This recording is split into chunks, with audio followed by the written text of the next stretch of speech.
everyone! Welcome to our live chat with Harlequin Desire author Kat Cantrell.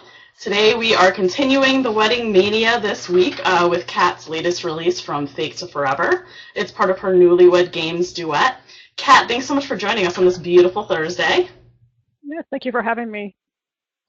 And today we also have an amazing giveaway. You can dine in style with a gorgeous 12-piece dinner set from celebrity wedding planner David Tutera, so very exciting. Plus, you'll receive a copy of From Fake to Forever. So stop by booktrib.com after the chat and enter to win a set in turquoise or white and this hot new read. So without further ado, can you tell us a little bit more about From Fake to Forever? Sure, thanks, Amanda. It's a Yeah. really fun book. It's actually what happens in Vegas never ever stays in Vegas kind of a story. All right. It's about two people who meet and decide they're going to get married because they just really hit it off. And Mm-hmm. then they wake up in the morning and say, you know what, not so much. And then the story picks up 2 years later when they realize the marriage wasn't actually annulled the way they thought it was going to be. Oh And so boy. they're still married. They're still married, and they have to sort of sort through that. And in the process, they end up falling back in love and living happily ever after, which is my favorite kind of story. Right, absolutely. So I heard that when you were in third grade, you read your first Harlequin romance, Shh, and no, we're Rosie not going to has. tell that. No, shh. We're not. No, it's a secret. Don't tell my mom. Yeah, well, I was going to tell you, was it in secret? Rosie wants to know. Did you have Yes, to absolutely. hide under the covers? Yes, I did. Oh, that's too funny. Do you remember the book that the first book that what was the title of it? Do you remember it? Yeah, it was called His Girl Friday, and it was one of those boss secretary stories that were so great, Oh my still God. are, but were very much the staple back then. That was 5 years ago when I was in third grade, but Oh, that's amazing. no, I'm teasing. Now, Brent has a question about the Newlywed Games stories. And as some of you might know, there's two books, and there's one sister in each, Kara, and then Meredith is the other sister. Bren wants to know, which character do you relate to the most, or do you see the most of Oh yourself man. in? Oh, you know what? That's a really good question, and I'm gonna have to cheat a little and say the answer is both because Yeah. I always have a little bit of myself in each of the characters that I write. And I have to say that that's true in this case for sure. But if I have to pick one, I'm gonna go with Kara, who's actually the heroine in the other story, because um, she really wanted to get married. Meredith doesn't want to be married. That's really her conflict in From Fake to Forever. She wants to get divorced, not stay married. But Kara really wanted to be Right. married, and that was Mm-hmm. me. I always wanted to be married, and fortunately, I am now married to love of my life, and it's so wonderful, just like I thought it would be. Mm, that's amazing. Now, I know that you've done, you like the wedding theme in books. What do you love most about weddings? Rosie wants to know. Oh man, There's a they're all lot to so love. great. I know the whole process is so great, and that's one of the things that was so fun about writing both of these stories because they really Right. talked about the two different types of weddings that I think people really have to choose from. Whereas one went all out with the big splashy 500 guest wedding, and Meredith Right. and Jason and From Fake to Forever got married in Vegas with an Elvis impersonator for the person that married them, and that's there's two extremes, but the most important thing about it is that you're marrying somebody that you love, and regardless of which way you do it, that's what's important about weddings and what I love the most. Right. Um, I love the contrast between the two weddings. I think it's so great, and I would love to be a guest at either one. I have to say. Um, Now, Jared wants to know, in terms of just working with other writers, do you ever get together with other writers, just kind of for critiquing and feedback? Or are you like a Yeah. solo writer? Oh, no, no, nobody can do this solo. I mean, it's not any different than any Right. other profession. You have Mhm. to really talk about things with other people, and I'm really fortunate that I have a really really good friend that I do work with often on my books, and I actually think you met her the other day, Jennifer Hayward, and Yes. she's she's one of my very good friends, and we do talk quite a bit about our stories. We brainstorm. We support each other. It's really great, and she's really helped me through. Actually, she helped me with this particular book and one of the particular plot points, and it's really fun to get to do that. Oh, that's awesome. Where did you guys did you meet at like a writers conference? Or did you know each No, other no, beforehand or just actually, and interestingly enough, we were both winners of the Harlequin So You Think You Can Write contest, and that was how we Mhm. met, was through that, and it's just sheer coincidence that she was actually entering the contest, and I gave her some Yeah. advice before she ever even finaled or got very far in the contest, and we had kind of connected over that, and then she ended up winning, and I was like, "See, I told you you were good," and it's a That's lesson awesome. there. Yeah, the next question that I saw was from Raven, and it actually is about winning that contest. She says, "Can you tell us about when you first heard that you won the So You Think You Can Write contest? What was that experience like for you?" Oh yeah, absolutely. It was a great experience, and I'll be honest with you, I never in a million years thought I was going to win. I mean, I entered because I knew I had a good That's story, and amazing. I wanted to write for Harlequin, and that was the way to get noticed. And at very best, I thought at least I could get my foot kind of in the door and get my name known. And so then the day Hmm. rolled around to when they were going to make the announcement, and I think by noon I hadn't gotten a call, and I thought, well, surely they called in the morning, so I'm pretty much, not gonna win. And then I ended up getting a call around 2 o'clock, and when the phone rang, I saw the uh, caller ID said it was a New York area code, and I was like, oh my gosh, Oh my gosh. surely not. But then I answered the phone, and sure enough, it was my editor calling to say that I had won, and I honestly do not remember the conversation at all. Oh I wow. was so stunned and just so she after she said this is Stacy from Harlequin, I think my brain just went whoa, and I don't remember it That's all, but amazing. Oh it's my been so gosh. so great since then. Yeah. Yeah, other than that amazing experience, what do you think is like the top thing that's happened to you since you started writing for Harlequin? Is there anything that topped that? Um, this is pretty much in the top five, I would say. I'm really excited Yeah. about getting to do this live chat. It's the first time I've done something Yeah. like this, and to get such a great sponsor like David Tutero is fantastic. And Yeah. I mean, just that kind of thing, just the ability to connect with readers and Right. really have the opportunity to talk about my books, and that's all of that is amazing. That's awesome. Yeah, we're so happy to have you here, and we hope that you come back for many chats. Um, Raven has another question. She says, this is interesting. I've never heard this question actually. She says, I keep a notebook near my bed while I sleep at night, and my best ideas come to me then. Do you ever have any new ideas or characters come to you in dreams?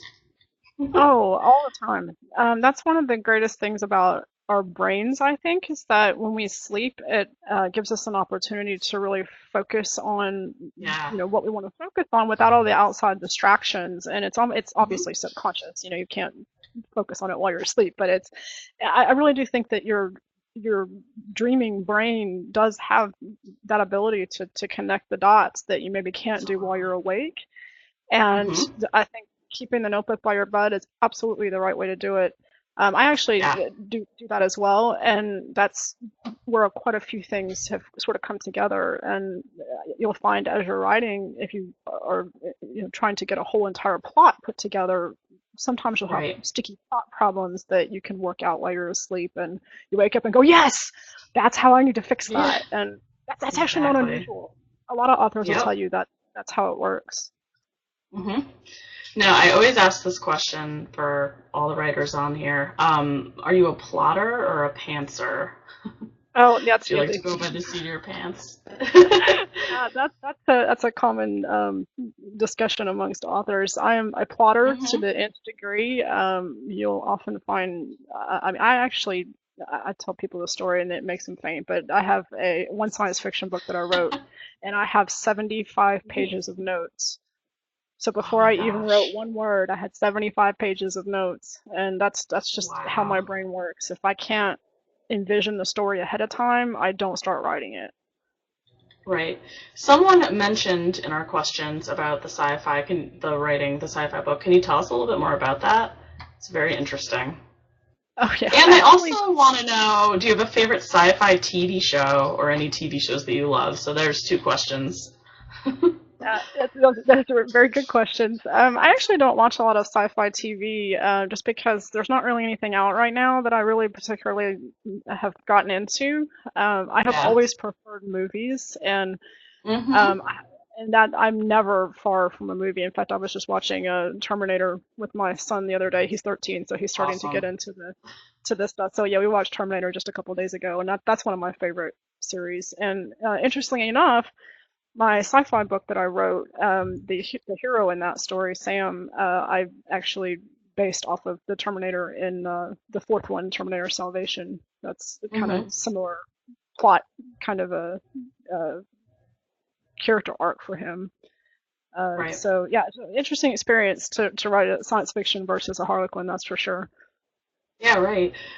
Do you often have to research anything for your for your romances? Like, for instance, with Vegas, did you have to kind of look into the different places there? Like, what kind of research goes into that? Yeah, no, that's an excellent question. And you know what? I did because I knew I wanted to write a story about someone who got married in Vegas, but the wedding, they thought it was, the marriage was annulled, but it really wasn't. So then I wanted to figure out, well, is that even really possible?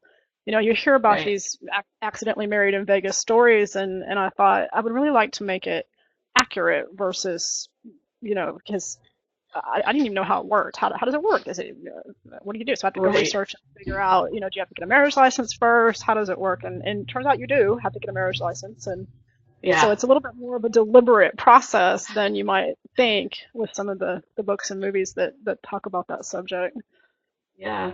They must make it pretty easy because a lot of people are intoxicated when they're getting married in Vegas, so it must be a very Yeah, easy. Sign this. There you go. yes, Put on well, your, Elvis suits. Yeah.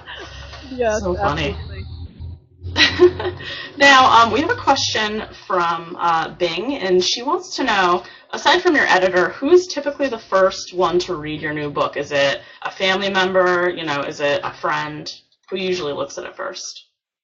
It's an interesting question. Actually, my agent reads the book before my editor even gets it. But then once it's actually published and it's in a format to where a reader can read it, I actually have a group of, maybe around 35 people that read my books about 3 months before they hit the shelves, and Hmm. they then agree to provide reviews for me and things like that. We call it a straight team.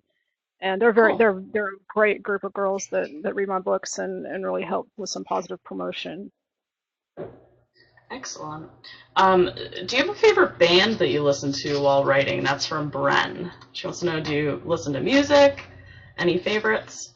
Yeah, and actually, I don't typically listen to music while I'm writing, but I do listen to music quite a bit when I'm not writing as a way to get as Hmm. inspiration and that Yeah. kind of thing. And honestly, I'm very much a 80s and 90s girl, so I listen to a lot of Red Hot Chili Peppers, Yeah. Stone Temple Wow, Pilots, awesome. Duran, that kind of thing. And it kind of just depends on what sort of mood I'm in, but Yeah. definitely music is a big part of what I do outside of writing, for sure. Yeah. That's good music to amp you up. I love those Yeah, bands. absolutely. I was looking through concert tickets, old concert tickets the other day, and I've been to 4 Stone Temple Pilot shows, and I was like, I don't remember 2 out of 4 of those. It was so funny. I was like, wait a minute, okay, I did go to those. Good times. Yeah. So Shelley has a good question. She says, if you could cast anyone in your latest book, From Fake to Forever, who would play the characters in the movie version? Oh, So good can you think of question. any actors? Yeah. Yeah, we talked Can be a earlier about toughie. yeah, well, how much of a plotter I am. That's actually one of my first things that I do is I try to cast my roles because when I can envision Oh, the that's cool. person, it's much easier to Mm-hmm. sort of think about how they would react in certain situations. And Right. yeah, so I did that right off the bat. Meredith is in my head cast as Olivia Wilde, who I think is one of the most beautiful actresses in Hollywood right now. I love her so much. And Jason Yeah, she's was great. yeah, Jason was Chris Pine, and I Ah, realized after I had already figured out that that's who they were, that those two actors had actually played together in a movie as yeah. boyfriend girlfriend, and I went back and watched it, and it was a really great motivator for me to kind of see how they interacted and then try to go and sort of replicate that a little bit in the book. That's interesting. Sometimes I ask authors who would you put as like the dream cast, and they don't know, they never thought about it. And I think you're the Interesting. first person that's actually thought about it, because I think I would too. I would compare them to other actors and like kind of see how the chemistry would be. That's really Yeah, yeah, interesting.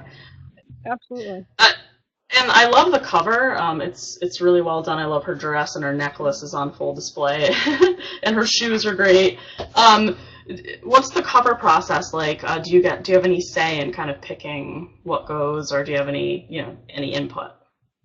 Yeah, Harlequin does a really great process with the covers that I appreciate so much. I guess maybe some other publishers are not like that, but I haven't worked with any other ones, so I don't know. But Harlequin asks all the authors to provide quite a few pictures. We always provide pictures for the who the characters, what they look like, and then Yeah. also the various scenes and clothing, all kinds of things. I think all in all, I Oh, usually cool. submit about, I don't know, 10 or 12 pictures. And then Wow. we also provide text that sort of describes the scene, the tone, that kind of thing. And then the art director takes that and creates the cover. And then we get first look at it, and we can say, Cool. no, that's not right, or it needs to be adjusted or whatever. And then there's a little bit of a process there, and then it's finalized. So absolutely, the full input from beginning to end. It's really great. That's exciting. That's awesome. Um, Kristen wants to know if you could live in any book that you've written, which one would it be? Oh, Interesting. I want to live I all of them. know, right? I know, but Like, I yeah, want to go to well, Vegas and I want to go here. yeah. Yep. Well, yeah, because in the first book with Meredith's sister Kara, she is doing a wedding expo in Turks and Caicos Islands, and I'm telling you Wow. right now, doing the research for that, I wanted to go there so bad. Yeah, it looks But beautiful. but I think more I'd like to live the settings versus the actual plots, if that makes a Yeah. difference in your minds, because the point of the book is to really dig into the emotional angst and difficulties and conflict so that my characters can really earn their happily ever after. And I don't know that I want that much drama in my real life. It's much better to confine it to Right. fiction, right? Yeah, So. absolutely. I hear you. Emily wants to know, why do you think there's this allure behind, the whole Vegas marriage thing? It's become such it's like iconic, just the getting married in Vegas. What do you think it is about Vegas that people just kind of flock to? I'm not sure I can There's- answer that for other authors, but from my perspective, Mike, Meredith and Jason were really looking for something, and when they went to Yeah, Vegas, that was what they were looking for. Something they didn't know what they were looking for, and they kind of found it in each other, and I think that's something that's probably true for a lot of people. And then when you go to Vegas, like we mentioned earlier, it's so easy to get married. If you're looking for yeah, that, it's there. It's very easy to kind of fall into that, and so I think that's part of it. It's just almost like a quick fix to your yeah, problems, and then of course from absolutely. a fiction perspective, that's what causes conflict and makes the story really great. Is because you Yeah, jumped into something that you weren't ready for. yeah. The possibilities are wide open, so that is a great way to start a book. Um, Raven wants to know, are you attending any writers' conferences in the near future? Can you tell us the scoop? Yeah, I'm afraid I'm not. Um, Any it's anything going don't on, like book signings or anything? No, unfortunately not. Yeah, it's just hasn't worked out. I have a day job, which I'm supposed to Yeah. be at right now. Shh, don't tell. So, I won't tell so anyone. Your yeah, it's secret's it's safe with me. it's difficult to get vacation and that kind of thing when you have a Yeah. family. So it That's just a, hasn't been that's close. that's amazing that you are a writer and you work full time and you have a family. How do you juggle that? Do you get up early in the morning and write? Do you write in the evening? Yes, I get up at 5 o'clock every morning. Good for Yes, you. Wow, that's amazing.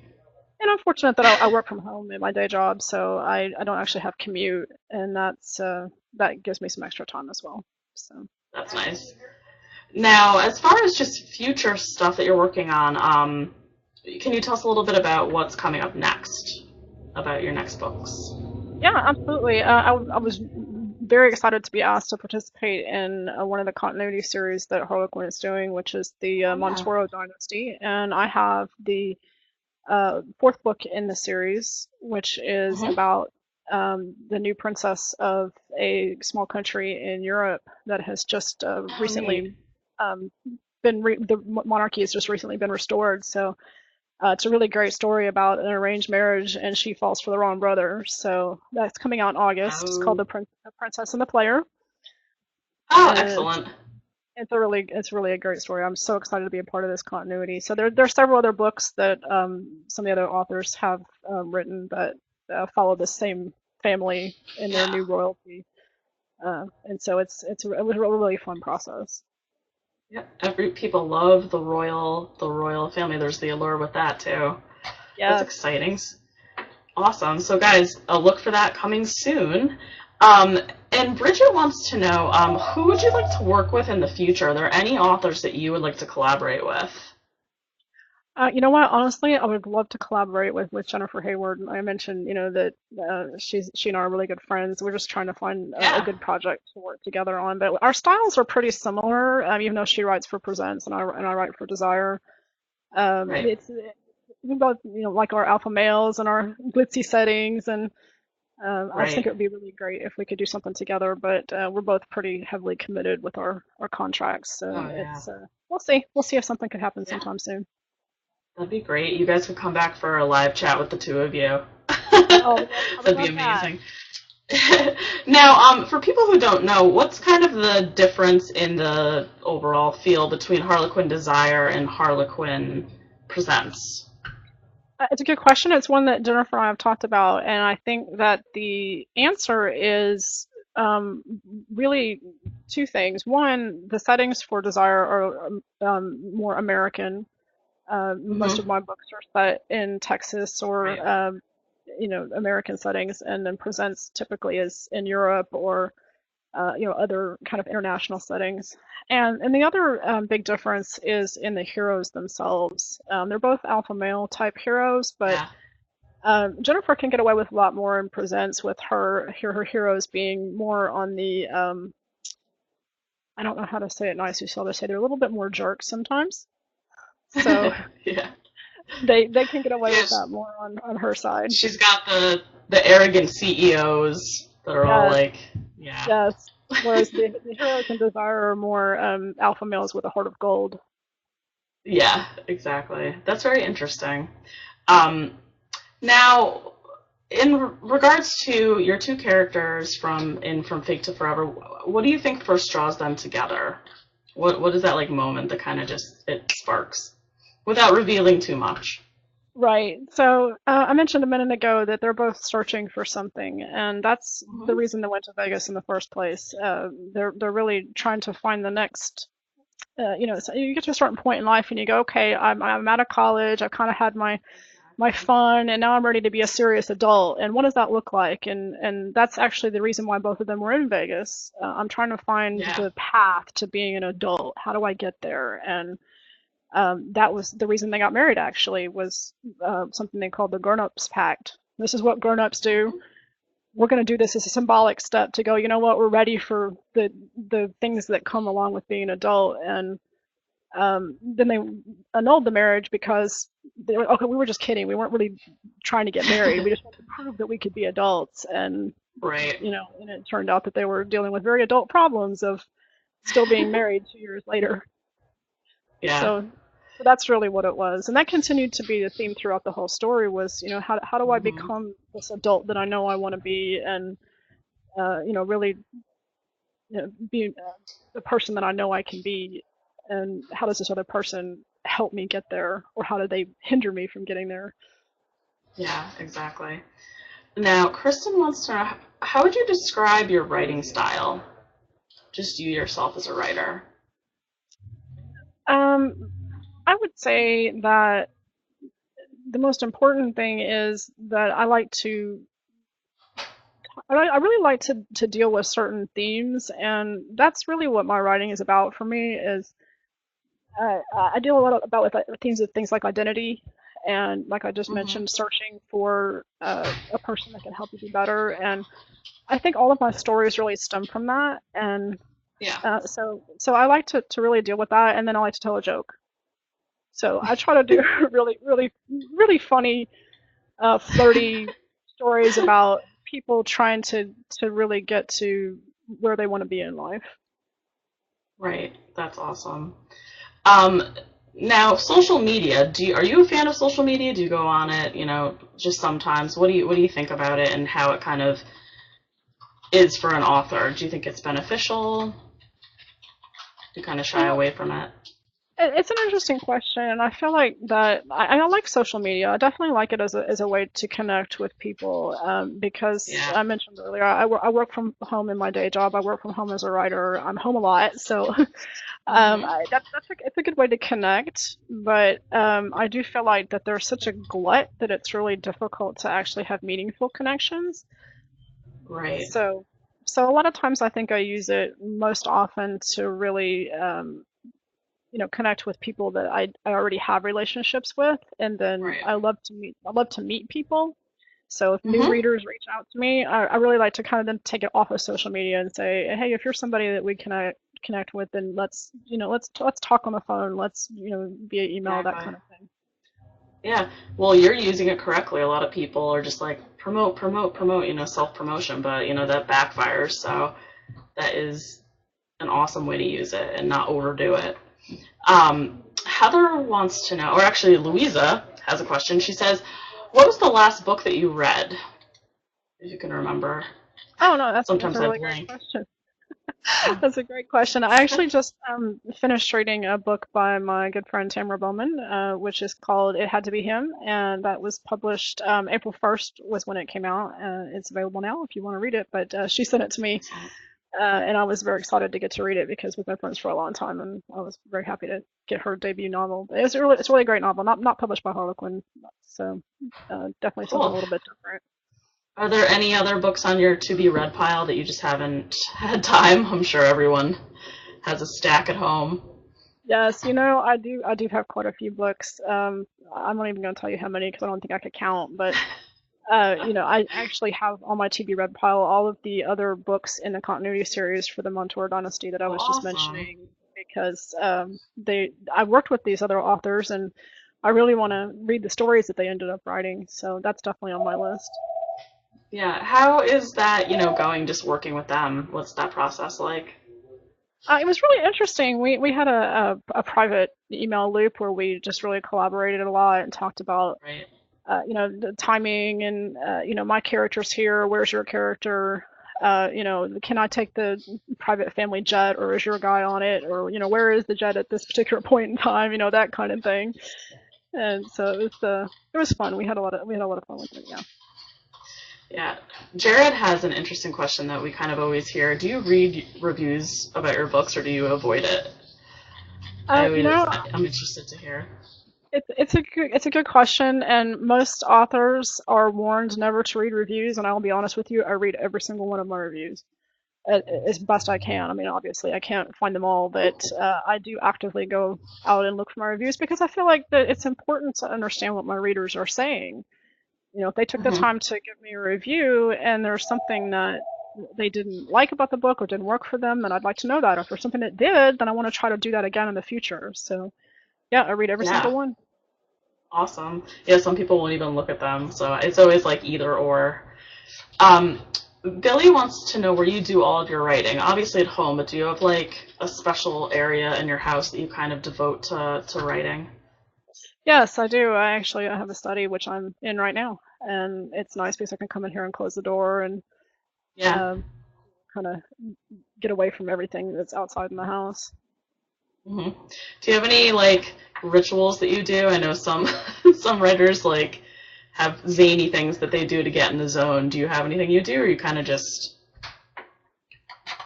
kind of go with I, it? no, I don't really think I have anything that I would consider a ritual. I basically have certain amounts of time that I can sit down and write, and I really try to use those wisely. So I just sit down and kind of dive in. I mean, I do always reread what I just wrote the last time, maybe like the last few paragraphs, but that's about it as Right. far as, what I always do. Yeah. So I have one more question for you because we're running out of time already. It goes by so fast. But Uh, do you think that I know? Do you think that you're going to bring back the characters from Fake to Forever at any point? Do you think that they're going to kind of pop up in your dreams one night and be like, "Hey, write about us"? that's a good question. At this point in time, I don't have any plans for that, but that doesn't mean that that won't happen. I'm currently Right. writing 4 books a year for Harlequin, and that means I have to have lots and lots and lots of ideas in the pipeline. So it certainly doesn't mean Exactly. that it won't ever happen. I have Yeah. written follow-up books even a year apart in the past, so it certainly could happen at some point in the future. Yeah, you never know when the characters are going to resurface. Right. So I just wanted to thank you. Yeah, I wanted to thank you so much again for joining us. And we are giving away a copy of From Fake to Forever, and we are also sponsored today by David Tutera, and we're giving away 2 dinner sets, which are beautiful in white and turquoise, and they're great for a wedding. They're great for just having at your home when you're entertaining guests. So yeah, it's been a great chat, and we loved having you here. Thank you so much. Thank you, Amanda. I really appreciate it. Bye, guys. Take care. Thank you.